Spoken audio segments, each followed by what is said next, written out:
എൻ്റെ പേര് ബിജു. എൻ്റെ ഭാര്യ ടെസ്സി ബിജു.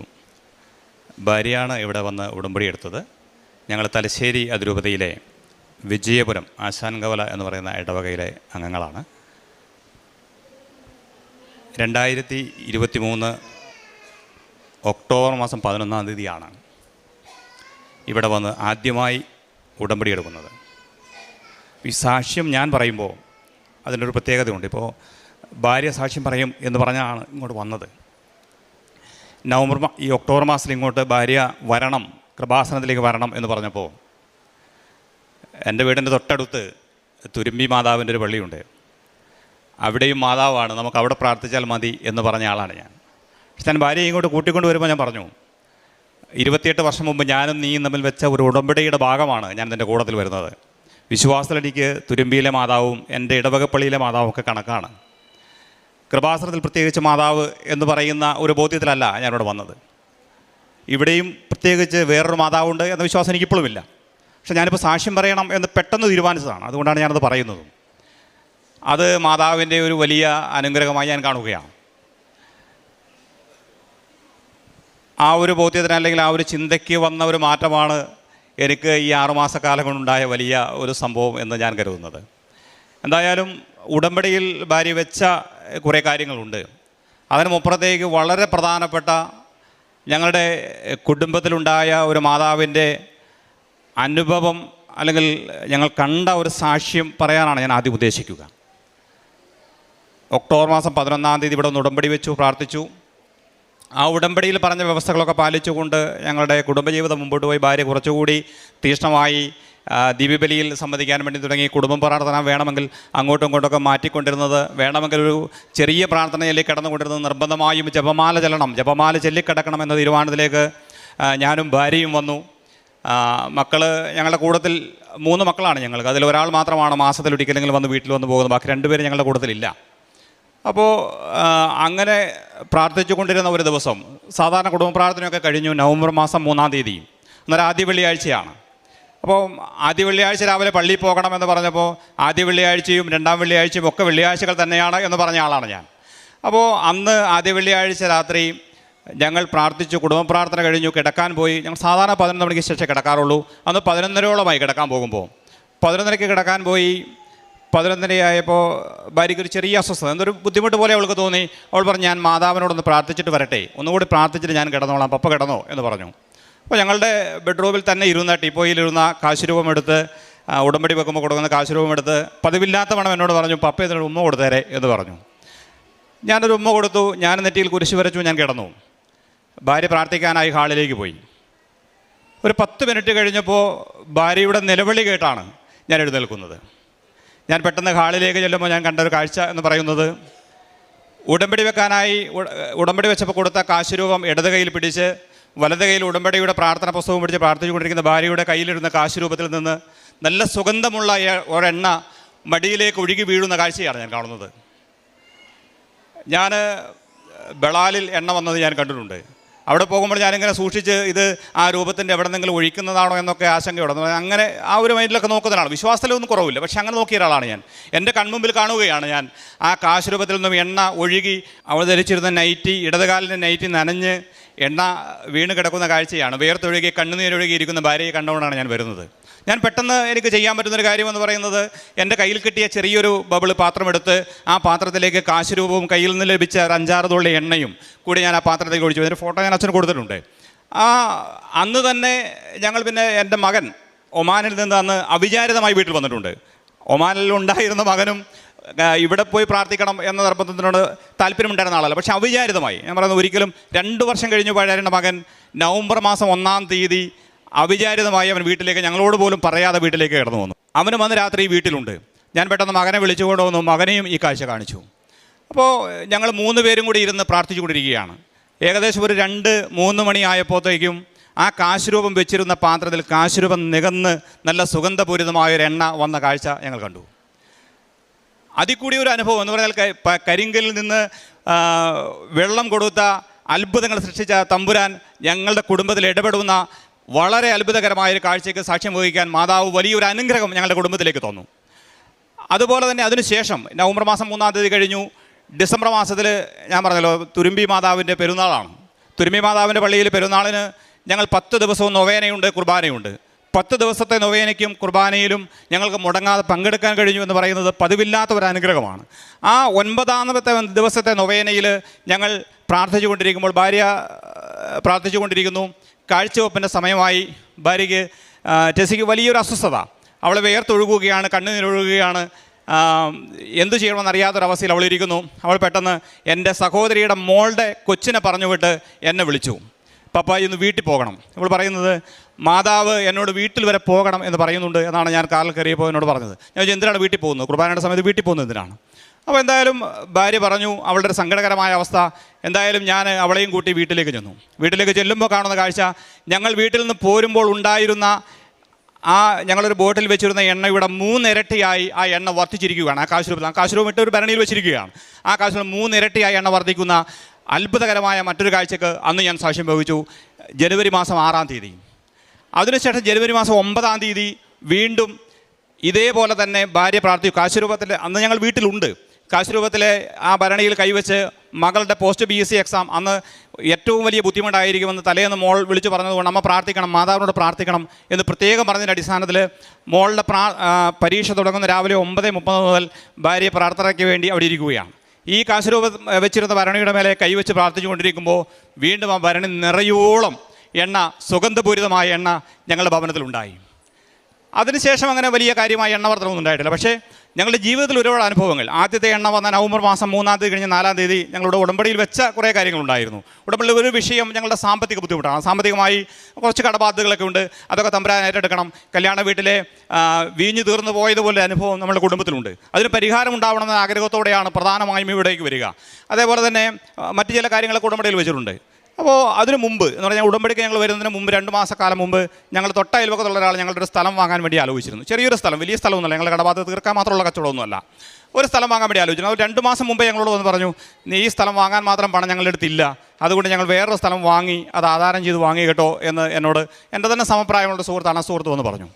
ഈ 3-ാം തീയതി കഴിഞ്ഞ് 4-ാം തീയതി രാവിലെ ഈ സഹോദരൻ ഒരു 8 മണിയായപ്പോൾ വീട്ടിൽ കയറി വന്നു ഞങ്ങളോട് പറയുകയാണ്, എന്നെ ബിജുവേട്ടാന്നാണ് വിളിക്കുന്നത്, ബിജുവേപ്പാ ഞാനും അനിയനും കൂടി ആ സ്ഥലം എടുത്തോളാം കേട്ടോ, മറ്റേ സ്ഥലം വിറ്റ് ഈ സ്ഥലം വാങ്ങാൻ ഞങ്ങൾ തീരുമാനിച്ചിട്ടുണ്ട്, നമുക്ക് ആ കച്ചവടവുമായി മുമ്പോട്ട് പോകാം എന്ന് പറയുന്ന ഞങ്ങളുടെ ഉടമ്പടിയിൽ വെച്ച 1-ാമത്തെ വിഷയത്തിന് മുഴുവനായി പരിഹാരമായി എന്നല്ല, ചെറുതെങ്കിലും ഒരു ആശ്വാസം മാതാവ് ഞങ്ങളുടെ കുടുംബത്തിലേക്ക് കൊണ്ടുവന്നു. അതേപോലെ തന്നെ ഉടമ്പടിയിൽ ഉണ്ടായിരുന്ന ഒരു വിഷയമാണ് എൻ്റെ മകൻ്റെ കാലിൽ 8 മാസക്കാലമായി ഒമാനിൽ താമസിക്കുന്ന അവിടെ ജോലി ചെയ്യുന്ന മകന് കാലിലെ വിരളിൽ 3 ആണികൾ, ആദ്യം 1 ആണി ഉണ്ടായിരുന്ന 3 ആണിയായി മാറി. ആ ആണി രോഗം സുഖപ്പെടുത്തണമെന്ന് എന്ന ഭാര്യയുടെ ഒരു ഉടമ്പടിയിലെ ഒരു വാചകമായിരുന്നു. അത് വീട്ടിൽ വന്നവൻ പോയി ഈ എണ്ണ തൊട്ട് പുരട്ടി പ്രാർത്ഥിച്ച്, ഇവിടെ നിന്ന് ലഭിച്ച എണ്ണയും തൊട്ട് പുരട്ടി പ്രാർത്ഥിച്ചു. ആ തൊട്ട് പുരട്ടി പ്രാർത്ഥിച്ചു. അവൻ ഒമാനിലേക്ക് തിരിച്ചുപോയി അവിടെ ചെന്ന് 10 ദിവസം കഴിഞ്ഞപ്പോൾ അവൻ ആ കാലിൻ്റെ ഫോട്ടോ എടുത്ത് ഭാര്യയുടെ ഫോണിലേക്ക് അയച്ചു കൊടുത്തു. അമ്മയെ പരിപൂർണമായും ആണി സുഖപ്പെട്ടു, ആ ആണി രോഗം പരിപൂർണമായും സുഖപ്പെട്ടു എന്ന സാക്ഷ്യം അവൻ തന്നെ നൽകി. അതേപോലെ തന്നെ ഇവളുടെ ഇടത് കൈ ഒരു 5-8 വർഷക്കാലമായി തുണി പിഴിയണമെങ്കിൽ ഞാനോ അല്ലെങ്കിൽ മക്കളോ ആരെങ്കിലും സഹായിക്കണമായിരുന്നു. അപ്പോൾ വാഷിംഗ് മെഷീനുണ്ട്, വാഷിംഗ് മെഷീനിൽ ഇട്ട് പിഴിയുന്ന തുണിക്ക് അപ്പുറത്തേക്ക് മറ്റ് എന്തെങ്കിലും ഇവിടെ തുണി പിഴിയണമെങ്കിൽ, ഷർട്ട് പശ പൊക്കണമെങ്കിൽ അങ്ങനെയൊക്കെ ഭാര്യയെ ഞാൻ കൂടി സഹായിക്കേണ്ട സാഹചര്യമായിരുന്നു 8 വർഷക്കാലമായി. ഈ ഇടത് കൈയിലിരുന്ന് അമ്മയുടെ കാശുരൂപത്തിൽ നിന്നും ആ സുഗന്ധപൂരിതമായ എണ്ണ വന്നതിന് ശേഷം ഒരു സഹായത്തിന് എനിക്ക് പോകേണ്ടി വന്നില്ല. പരിപൂർണമായും ആ കൈ സുഖപ്പെട്ട സാഹചര്യം ഞങ്ങളുടെ കുടുംബത്തിൽ ഉണ്ടാവുകയാണ്. അതും ഉടമ്പടിയിലെ ഒരു കാര്യമായിരുന്നു.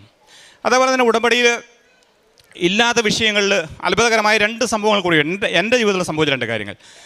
കഴിഞ്ഞ പെസഹ ബുധനാഴ്ച വൈകുന്നേരം ഞാൻ സാധാരണ പണിയൊക്കെ കഴിഞ്ഞ് തിണ്ണയിൽ വന്ന് ഇരിക്കുകയാണ്. അതുവരെ 5:30 വരെ എല്ലാ കാര്യങ്ങളും ചെയ്ത് നടന്നിരുന്ന ഞാൻ വളരെ പെട്ടെന്ന് എൻ്റെ ഇടത് കാലിൽ ഒരു വേദന, മുട്ടിൻ്റെ അടുത്ത്. എനിക്ക് എഴുന്നേറ്റ് നടക്കാനാവുന്നില്ല, നിൽക്കാനാവുന്നില്ല, വേദനയാണ്. ഞാൻ അത്യാവശ്യം കുഴമ്പ് തിരുമ്മി ചൂട് പിടിച്ചു, ഒന്നും കുറയുന്നതേയില്ല. ഞാൻ ആസ്പത്രിയിൽ പോകാനായി എൻ്റെ ഭാര്യയുടെ ആങ്ങളയെ വിളിച്ചു. ആങ്ങളയുടെ മോനെ എനിക്ക് വണ്ടി ഓടിക്കാൻ പറ്റാത്ത സാഹചര്യമാണ്, വണ്ടി ഓടിക്കാൻ വേണ്ടി വിടാം, ആസ്പത്രിയിൽ പോകാൻ കൂട്ടുവിടാം എന്ന് പറഞ്ഞു. അവനോട് വരാൻ വേണ്ടി പറഞ്ഞു. ഞങ്ങൾ എഴുന്നേറ്റ് ഹാളിലെ സെറ്റിയിൽ പോയിരിക്കുകയാണ്. എനിക്ക് പോയി ഒന്ന് കൈ കഴുകാൻ പോലും, കാപ്പി കുടിക്കാൻ കൈ കഴുകാൻ പോലും പറ്റാത്ത അവസ്ഥ. അങ്ങനെ ഇരുന്ന ഞാൻ പെട്ടെന്ന് ഭാര്യയോട് പറഞ്ഞു, നമുക്കൊന്ന് പ്രാർത്ഥിക്കാം, എന്തായാലും പ്രാർത്ഥിച്ചിട്ട് ആസ്പത്രിയിൽ പോകാമെന്ന് പറഞ്ഞു. ഈ മാതാവിൻ്റെ എണ്ണയെടുത്തു, കാലിൽ തൂത്തു, പ്രാർത്ഥിച്ചു. ഞങ്ങൾ ഉടമ്പടി പ്രാർത്ഥന അന്നേരം ചെല്ലി. എന്തായാലും ഒരു 20-25 മിനിറ്റോടുകൂടി ഏതാണ്ട് 90% സുഖപ്പെട്ടു. ദുഃഖ വെള്ളിയാഴ്ചയും പെസഹ വ്യാഴാഴ്ചയും ആശുപത്രിയിലായിരിക്കും എന്ന് ഉറപ്പിച്ച ഞങ്ങളെ കുടുംബസമേതം ഞങ്ങൾ ആശുപത്രിയിലായിരിക്കുന്നു. കാരണം ഞാൻ ആശുപത്രിയിൽ പോയ ഭാര്യയും വരും, വീട്ടിൽ വേറെ ആരുമില്ല.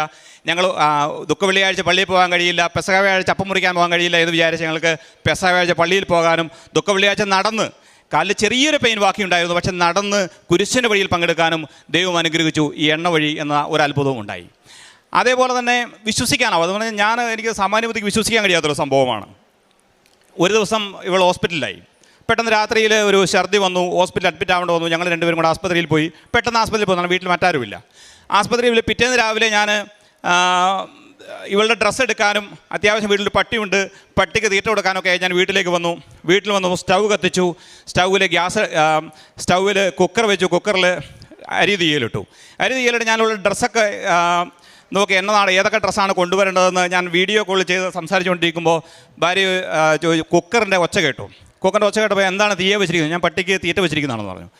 അത് വെന്ത് കാണുമ്പോൾ പോയി ഓഫാക്ക് എന്ന് എന്നോട് പറഞ്ഞപ്പോൾ ഞാൻ അപ്പം തന്നെ ഓഫാക്കാൻ വേണ്ടി പോയി. ഓഫാക്കാൻ വേണ്ടി പോകുമ്പോൾ ഞാൻ അവിടെ ചെല്ലുമ്പോൾ കണ്ടൊരു കാഴ്ച എന്ന് പറയുന്നത്, ഗ്യാസ് സ്റ്റൗവിൽ നിന്ന് ഗ്യാസ് കുറ്റിയിലേക്ക് കൊടുത്തിരിക്കുന്ന കണക്ഷൻ വയറിൻ്റെ അറ്റത്ത് തീ കത്തി നിൽക്കുന്ന കാഴ്ചയാണ്.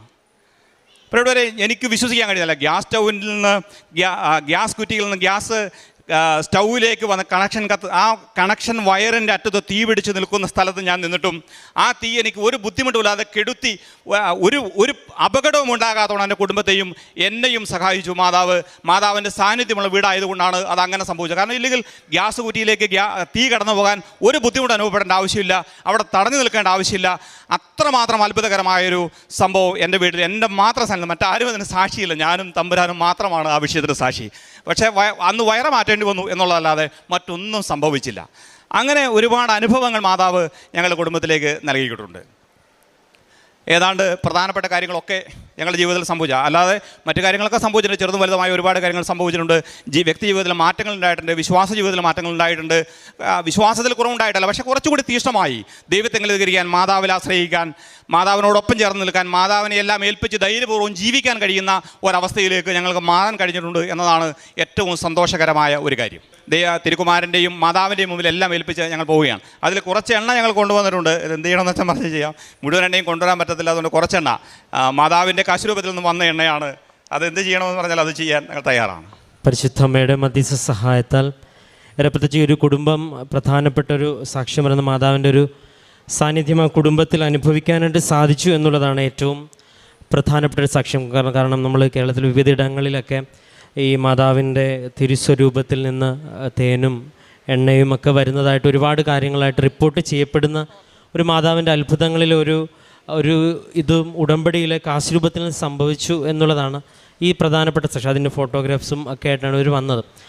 പ്രത്യേകിച്ച് ഇതിലൊരു മാതാവിൻ്റെ ഒരു സാന്നിധ്യമുണ്ട് എന്ന് ഒരുപാട് സാക്ഷ്യങ്ങൾ ആവർത്തിക്കപ്പെടുന്നു. ഇന്ന് അത് കുറച്ചും കൂടെ പ്രകടമായിട്ട് മാതാവ് അത് ഈ ലോകത്തിന് മുമ്പിൽ പറയുവാനായിട്ട് ഈ കുടുംബത്തിൻ്റെ സാക്ഷ്യങ്ങളെയും ഉപയോഗിക്കുന്നുള്ളതാണ്. രണ്ടാമത്തത് വിശ്വാസ ജീവിതത്തിൽ കൂടുതൽ തീക്ഷ്ണതയോടെ നിലനിൽക്കുവാൻ ഉടമ്പടി പഠിപ്പിച്ചു എന്നും പറയുന്നുണ്ട്. ഒപ്പം ഈ ഒരു കാര്യത്തിൽ തുടക്കത്തിൽ എല്ലാവരുടെയും ഒരു സാധാരണ യുക്തി അനുസരിച്ച് നമ്മൾ ഈ ഒരു ആലയത്തിൽ എത്തുമ്പോഴേക്കും നമ്മൾ ആദ്യം മനസ്സിലാക്കേണ്ടത് മറ്റ് ഇടങ്ങളിൽ മാതാവിന് ശക്തി ഇല്ലാത്തതുകൊണ്ടോ മറ്റ് ഇടങ്ങളിൽ മാതാവിൻ്റെ സാന്നിധ്യം ഇല്ലാത്തതുകൊണ്ടല്ല. പക്ഷേ ഒരു സ്ഥലത്തെ അമ്മയുടെ പ്രത്യക്ഷീകരണ ഇടത്തെ ഒരു സഭ അംഗീകരണത്തിന് അംഗീകരിക്കണമെങ്കിൽ ആ ഇടത്ത് വന്ന് എത്തിച്ചേരുന്നവർക്ക് എല്ലാവർക്കും ദൈവാനുഭവം ഉണ്ടാകണമെന്നുള്ളതാണ് ഫസ്റ്റ് ക്രൈറ്റീരിയ എന്ന് പറയുന്നത്. ഇവിടെ വന്നു ചേരുന്നവരും ഈ ഇടത്തെ പ്രത്യേകമായിട്ട് ദൈവം തിരഞ്ഞെടുത്തിട്ടുണ്ട് എന്ന് നമ്മൾ ഈ പറഞ്ഞാൽ പോരല്ലോ.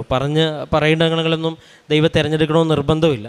പക്ഷേ അവിടെ വന്നെത്തി പ്രാർത്ഥിക്കുന്നവർക്ക് അനുഭവങ്ങൾ ഉണ്ടാകുമ്പോൾ ഇതിലൊരു പ്രത്യേകതയുണ്ട്. അതിപ്പം ദൈവത്തിൻ്റെ ഒരു സെലക്ഷൻ പ്രോസസ്സ് നമ്മൾ ബൈബിളിൽ വായിക്കുമ്പം കർത്താവ് തിരഞ്ഞെടുക്കുന്ന വ്യക്തികൾക്ക് ആ പ്രത്യേകമായ ഒരു അഭിഷേകവും കഴിവും ശക്തിയും കൃപയും നൽകി അവരെ പ്രത്യേകം സെപ്പറേറ്റ് ചെയ്യണതൊക്കെ ബൈബിളിൻ്റെ ഭാഗമാണ്. പ്രത്യേകമായിട്ട് ഈ ഒരു തെരഞ്ഞെടുപ്പ് ഇന്നും നടക്കുന്നു.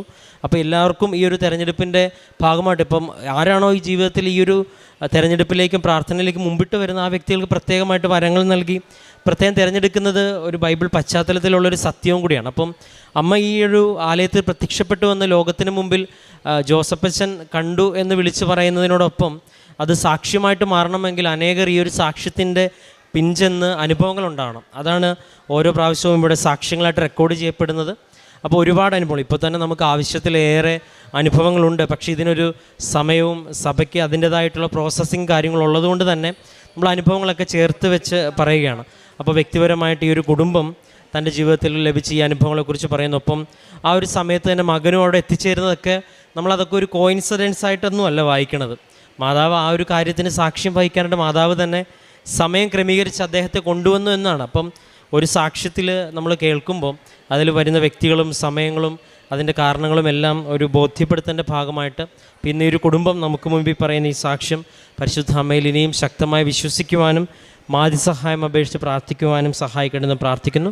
പരിശുദ്ധ അമ്മ നൽകിയ എല്ലാ അനുഭവങ്ങൾക്കും നമുക്ക് കരങ്ങളടിച്ച് ദൈവത്തിൻ്റെ നാമം മഹത്വപ്പെടുത്തും.